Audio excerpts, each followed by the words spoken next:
And here we are with the finals, Milkman versus Gibby, and luckily we didn't miss any turns here, so pretty good. I think they got into it a little quicker than I was anticipating. But yeah, here we go. This is the finals of a Thursday night sort of on-demand tournament, and a big thank you to everybody for coming out. Big thank you to Team Perfect Curve for representing. We got Gibby and Stackswell here. As I said before, if you guys are interested in some real high level technical sort of information, coaching, things like that, please go to the Perfect Curve channel on YouTube and check them out. And these guys are definitely a couple players you want to watch, and you definitely can learn a lot from. So that's for sure. And then on the other hand, we've got Milkman, completely new to the stream, completely new to the tournament format that I'm bringing to some of these games. And this should be an exciting final match.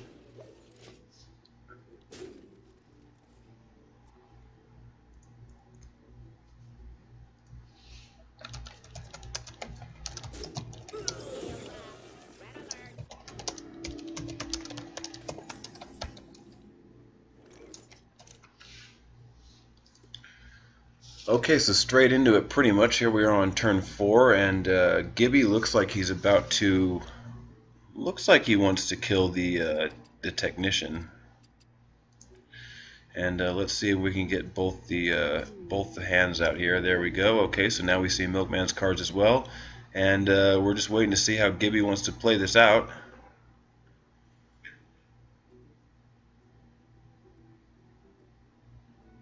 Tell me it didn't freeze on me. My goodness. Am I going to be punished by spectator? Nope. Okay, cool. Excellent. So we do see Gibby throw out the mad scientist, and he's going to go ahead and ping off the shield there on the shielded mini-bot, but he's not going to clear it. And look at that, a Nat Pagel from the piloted shredder. This is probably one of those cards that you really don't care to see, although Gibby having fewer cards in his hand, if he doesn't lose Nat Pagel on this turn, we may see it serve a pretty reasonable purpose. If it manages to pull him out a couple of cards before it dies, it's definitely going to aid him. And there you go. Look at that, Nat Pagel straight to work, getting the extra card out.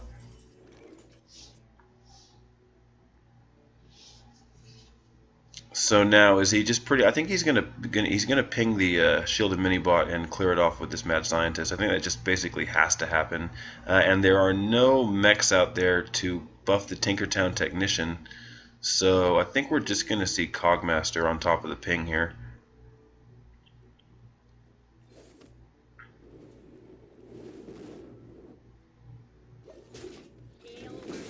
No, actually, it looks like, yeah, he played the Tinkertown Technician, and I'm pretty sure this is Mirror Entity. Yeah, so how does the Milkman want to play it? I think the Milkman has a pretty good understanding of the way the current archetypes are being played out, the things to expect from the Mage, and really in most Mage decks these days, you're not going to see much else other than Mirror Entity. So Milkman throws out Zombie Chow.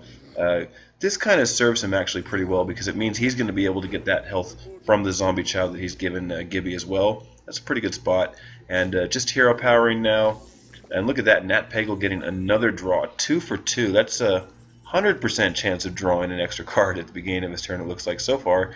And yep, Gibby looks like he's going to take out the Defender of Argus with the Tinkertown Technician. And then I think he's just trying to figure out how he wants to spend the rest of his mana. And if I was him in this position, I'd probably go ahead and just throw down Sylvanas. But there's a chance... no, he's going to go for Piloted Sky Golem. I'm not sure if it's the right play, but I think Sylvanas, when you have a big board advantage, is almost better simply because it really limits the options of what your opponent can put out there. It makes it so you have a hard time building a board knowing that you're probably going to lose one of these creatures by the time that you actually manage to kill off Sylvanas. But we do see the Piloted Sky Golem, and I think we're going to see it followed up here by Consecration.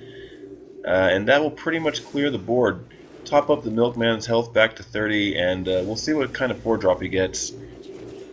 Wow, Arcane Nullifier is actually a really good spot, especially considering we've got Mech Mage here. If he draws another Tinkertown Technician, look at that. Nat Pagel just doing work, drawing a card every time here.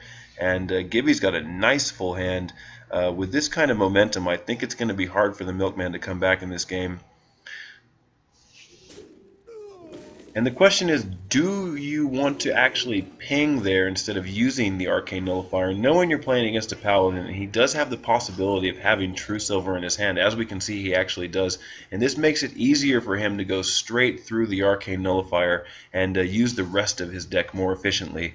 But I think this is just something you have to sort of calculate in the game. I don't think Gibby's really making any mistakes here. It's just part of the play. So looks like we're going to see Blackwing Corruptor. Yep, he's going to go ahead and take out that Clockwork, or the Cogmaster. Make sure he's not facing the damage from that. And a shielded mini-bot. Yep, so no True Silver at this point. I mean, he could have played it, but he decides to hold back. Get the bodies on the board instead. And how does Gibby want to play this? Is he going to go for the Blast Mage, or is he going to clear something off first to make sure he gets more work from the Blast Mage? I think if the Blast Mage hits the wrong way, it can kind of cost you some of the ways, some of your opportunities to kill the creatures on the board. I think the best play is probably, yeah, ping here, and then clear the Shielded Mini-Bot with the Clockwork Gnome. It looks like he's still considering going Blast Mage first. He's going to risk it. And actually that probably worked out optimally here. He's going to be able to now clear the Blackwing Corruptor with the Clockwork Gnome and the Shielded Mini-Bot probably with the Arcane Nullifier. Yep, that's the way he goes. Playing the Yeti, and I don't think you really want to play any more cards here. I mean, maybe just Spider Tank, get that on the board, keep maximum pressure on. I mean, we can see that the Milkman here is not holding the Equality Consecrate combo. He's already used one Consecrate, so I don't think Gibby's too afraid of something like that, like a big board clear. And the Milkman is probably going to have a pretty tough time now coming back in this game.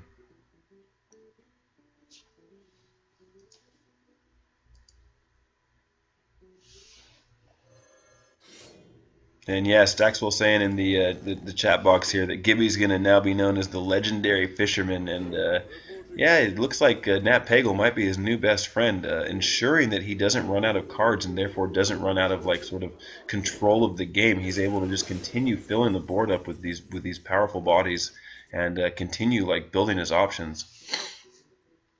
Yeah, Clockwork into the Fairy Dragon is a pretty obvious play, and I don't think he's losing much here if he goes ahead and pings off the Silverhand Recruit. I'm going to go for the Azure Drake first and see what he pulls out of the deck. And that's a Mech Warper, not really important at this stage in the game, so he is going to go ahead and ping off the Silverhand Knight, or the Silverhand Recruit. And probably going to play the Mad Scientist behind it.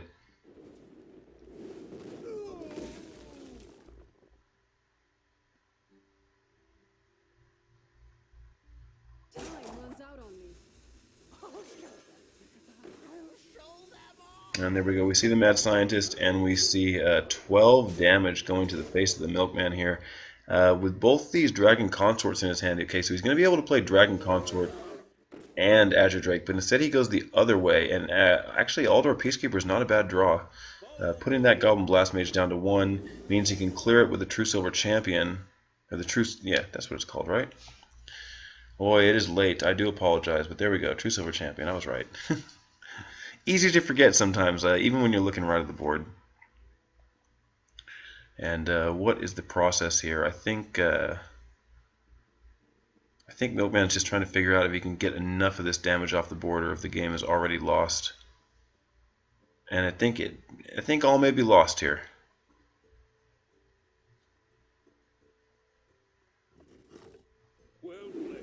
Yeah, I think he knows this one's going to pretty much academic at this point.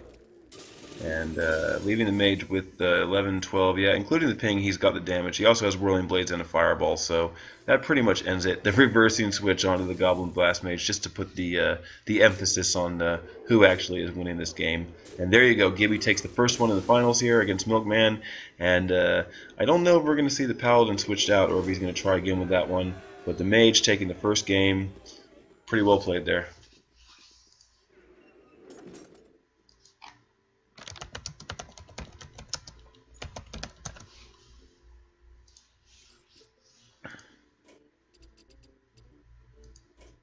And bear with me a second, guys, because once again, Spectator is just kicked me out of the game. and I can't. I gotta close the client and restart it. Sorry about that. Please try and hang out for a couple of minutes just while I get this working again. And we just have to hope that we don't get another update. Nope. Okay, so we should be able to go straight back in here.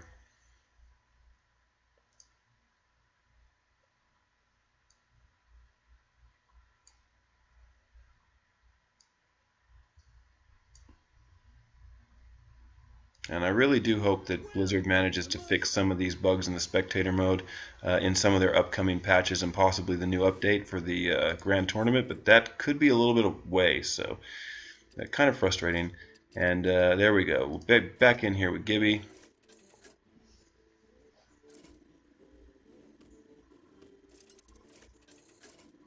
And hopefully we haven't missed too much action. Alright, not too bad. Turn 2, and there we go. Gibby with the rogue, and Milkman is going to... He has switched up to the mage, and we will see if he can answer the attack of Gibby's rogue, which, as we've seen, was extremely powerful. He plays this deck extremely well, and I really don't know if Milkman's going to be able to pull this one out tonight. But once again, you know, this was his first tournament with us, and he's put in a really excellent performance so far. So absolutely no shame in falling to one of the most dominant players probably in Hearthstone at the moment. Gibby has been doing really well, and if you guys check the stats, you'll see that he actually is currently a legend at this moment, on top of everything else that is going on. So there you go. And there's the Earthen Ring Farseer.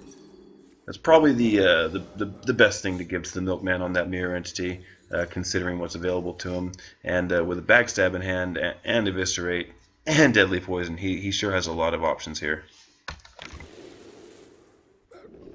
Alright, so there's the Flame Cannon from Milkman, clearing away the Earthen Ring Farseer, and he manages to put a little bit of face damage here on Gibby.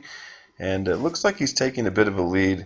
Having said that, the Rogue just has so many options always available to them, especially when they got this full hand of cards.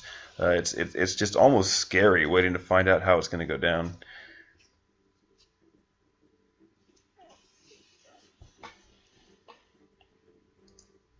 So many options.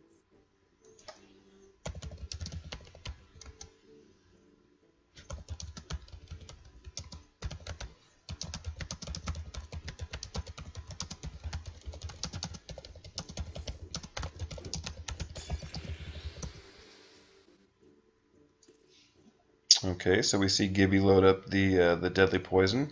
Is he going to clear the Earthen Ring Farseer? I think he kind of wants to stay away from killing the Mad Scientist until he develops the board in a way that he finds is the most favorable. Then again, of course, we could see him just kill the Earthen Ring and backstab the Mad Scientist. But no, he passes. This is what I was thinking. Right now he's got some pretty decent minions in his hand, and I think he's just trying to avoid giving Milkman another really strong minion. But look at that. Reckless Rocketeer from the Unstable Portal, and that's pretty sick. That's some unexpected damage that Gibby's going to have to face and deal with. Now the backstab can kill it though, so but Milkman getting in that extra 5 damage is pretty important, considering playing you're the mage and you have quite a lot of burst damage available to you in your deck. That Reckless Rocketeer really could be a bit of a game changer here. Now we are going to see a fairly good-sized Van Cleef. I'm not sure if it's going to be a 6/6 or an 8/8. I can't remember how many cards we've seen played here on this turn. Looks like 1, 2, 3. Should be a 6/6. Yep, there we go. And Gibby also saving that swing from the 3 dagger, just waiting for the opportune moment, or possibly if he needs to draw into like a Blade Flurry to do some board clear. But this Van Cleef is could pose a problem now. And I think Milkman is just calculating he needs to save some of the damage in hand. How much is he facing on the next turn? You know, what can the Rogue do to really push for lethal? And instead, yeah, it looks like he's going to go ahead and Frostbolt Van Cleef. Well, maybe not. Still waiting to find out. No, he decides to ping face instead, saving that burst damage possibly for a kill shot. And or at least maybe to get rid of something that might be a little bit more frightening on the board. Because right now at full health, he doesn't really have to worry about the Van Cleef. And I think Gibby's going to play Azure Drake and try and draw into maybe Blade Flurry here. He does not. And I guess with the coin and prep, he would have had the opportunity to play it, but does he want to sap something here? That's the question. Or is he going to go ahead and just start pushing back?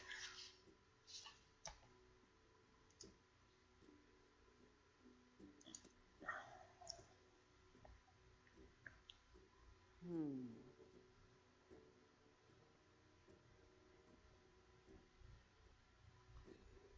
Now that you've drawn into Bloodmage Thalnos as well as the Rogue, this is a card that is not too bad to give to your opponent. If you decide to clear the Mad Scientist at some point here, you'll still be able to ping off the Blood Mage with your knives. So at this point, it's not too bad of a spot for him to take out the Mad Scientist, possibly on the next turn, and then just load knives and clear the Blood Mage from the mirror entity.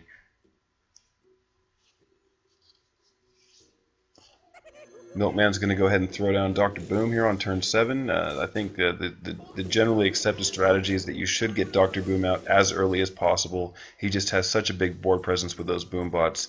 And there you go. Now we see, now we do see the other mirror entity loaded, I believe. And I think we're going to see a prep sprint from Gibby.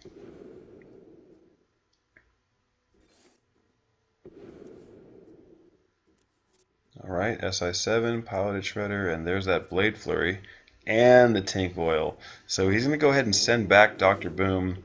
Really limits the damage he's going to be facing on this turn. And I guess he's going to be able to set up the kill shot on the next turn. So unless the Mage finds a way to deal with Van Cleef, at least as a start here, Gibby is actually probably going to be able to put together the win. That Boombot to the face for 2, another one to the face for 3, putting Gibby down to 8 health with his rogue here. And what else can the Milkman do? Does he just play Dr. Boom again? No, he throws down the Azure Drake, tries to pull a reasonable... He gets the 4 shots off the missiles. Manages to clear Van Cleef. Okay, so he gets 3 shots onto Van Cleef and finishes him off with a ping. And now the Milkman has the board back and the advantage. He's got the health. He's got the creature on the board. And what can Gibby do here? Has he got enough? Is there a way to win this game? Let's see here. Blood Mage, make knives is 4 mana. Yeah, he's just not going to be able to finish off the Milkman on this turn. And that does mean that he's in a little bit of danger.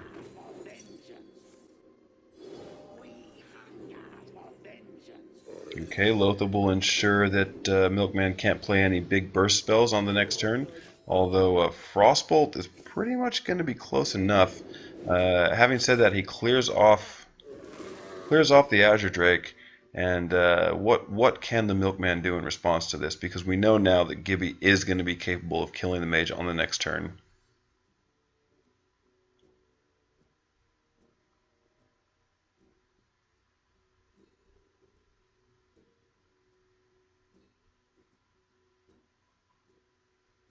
What to do? What to do?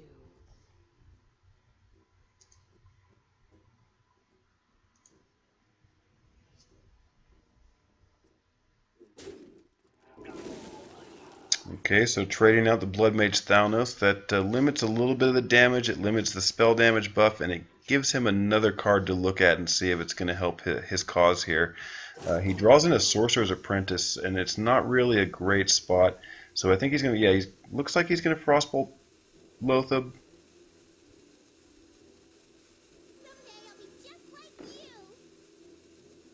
And instead he decides to play Sorcerer's Apprentice and those mirror images.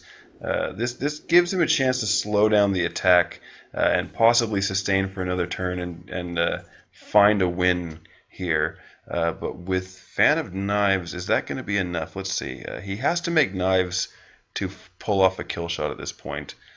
That's for sure. He could always go... Oh gosh, I don't even know here. I mean, if you were to say go Fan of Knives, you're only doing 1 damage to everything. The SI7 agents as a complement isn't really going to work. So I think you could go Azure Drake, Fan of Knives, but the problem is that Milkman, even if you clear his board, could still do enough damage on the next turn to end this game. So he is going to go Azure Drake, Fan of Knives, clear the board, obviously go face with Loatheb here, and that's pretty much going to do it. It's going to be the game is going to end here on this next turn, and I think he has to go for Arcane Intellect. I think Milkman needs to draw and find out if he has the actual win in his deck. He did save that Frostbolt, so he only needs one more little bit of burst damage. Drawing to another Arcane Intellect, I think he has to draw again. He can still draw a Fireball, he can still draw a second Frostbolt. And there is the Fireball. That'll do it for the Milkman. Alright, taking down Gibby's Rogue here. This is a pretty impressive performance. And leveling this finals at 1 game apiece. So yeah, here we go. This is really exciting. We're going to see a third game in this finals match between Milkman and Gibby. But Milkman has to bring his Paladin back to the table, and we already saw him fall once. And there we go. Spectator mode kicking me out again, and I am going to have to go out of the client and back in again. This is pretty stressful, but you know what? I guess it's all in the name of entertainment and the learning process here at Hearthstone for Noobs. So looks like they got Spectator for Noobs going on right now. But the client back open again. Shouldn't be too long in between games this time, and hopefully we'll be able to catch him on the first turn.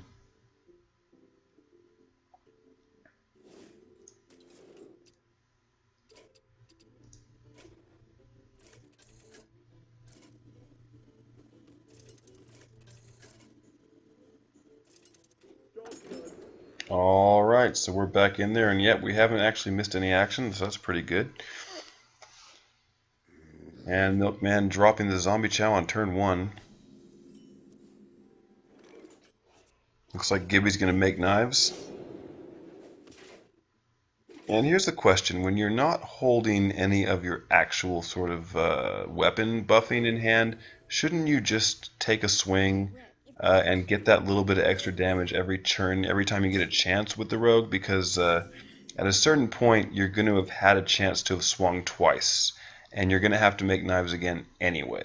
So perhaps that might have been the best play. Like I said, I'm definitely not an expert here. I do what I can with what I know, but at this point, I think he probably should have just done that little bit of extra damage given the opportunity.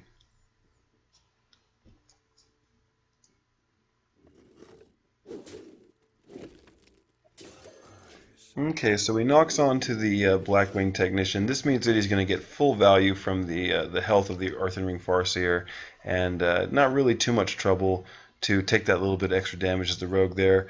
Excuse me. And now we see Milkman with the Muster for Battle, taking out the Earthen Ring Farseer, and applying a little bit of pressure with the Blackwing Technician here. And now Gibby is going to have a couple of options available. Eviscerate is going to be the way to get rid of the Blackwing Technician, but this Fan of Knives going to clear up most of that board there, nullify the play of the Muster for Battle, and he continues to sort of work down this Blackwing Technician slowly. And we get a little bit of advice here from Stackswell in the stream chat, saying that the 1 damage is not worth the potential Poison Blade draw. So I understand that if you draw into the deadly poison, then it means that you can buff up your dagger and get the most efficient amount of attacks out of it. But what I was saying was that you may draw into it. You may draw into it. I don't know if you run one of in this deck or not as well, and so there's like a little bit of there's the percentage of whether or not you're going to draw it anyway. The fact that you always could draw into it, yeah, that's there, but at the same time, how many turns is it going to take you to use it effectively? If you sit there and wait on your knives, are you always going to just wait until you draw a weapons buff? Or could you have just been, knocking away with it anyway? And that's really my question. Like, I understand that, you kind of want to make sure you get full value out of any of your weapons buffs that you draw. But at the early stage of the game, is it that important?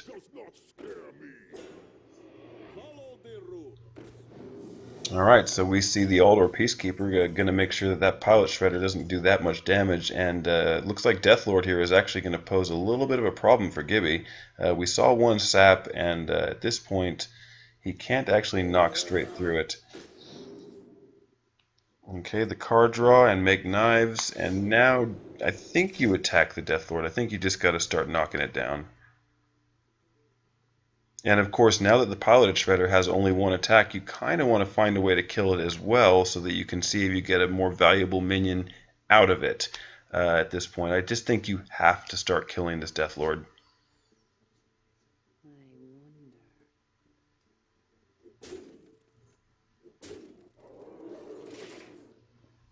And this also means that he can now, I mean, provided he still has the Azure Drake on the next turn, finish off the Death Lord in that spot. And it really is forcing the Milkman to make the plays here to limit the damage on the board. He's going to get rid of this piloted shredder and take minimal damage because of the Aldor effect. And that is quite a 2-drop to get from the piloted shredder. This Snow Chugger in a battle where you actually are playing against a weapons class could be a big deciding factor.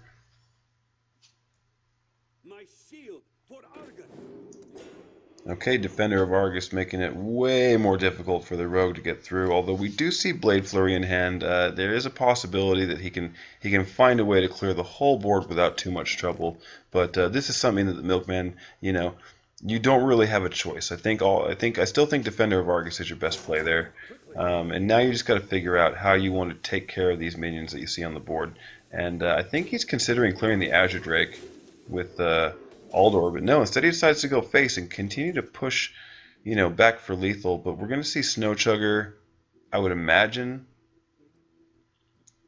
Then again, he could prep the Tink Oil for 1 mana and Blade Flurry and just do a ton of damage here.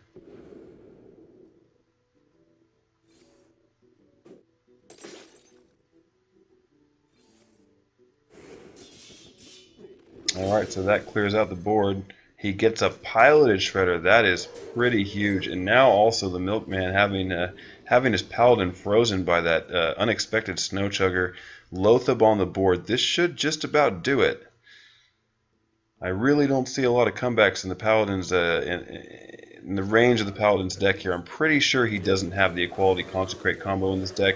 It's more of like a dragon-based deck. We have seen Consecrate, but I don't think we've seen Equality. And yep, that's going to wrap it up. Gibby is going to take the third and final game of this finals match. And Team Perfect Curve representing once again and taking down our little on-demand tournament here this Thursday night. Thank you to everybody for participating. Excellent job, Gibby. Congratulations. Well done to the Milkman for putting on a great show. And thank you, everybody, for participating. And I will see you guys next time.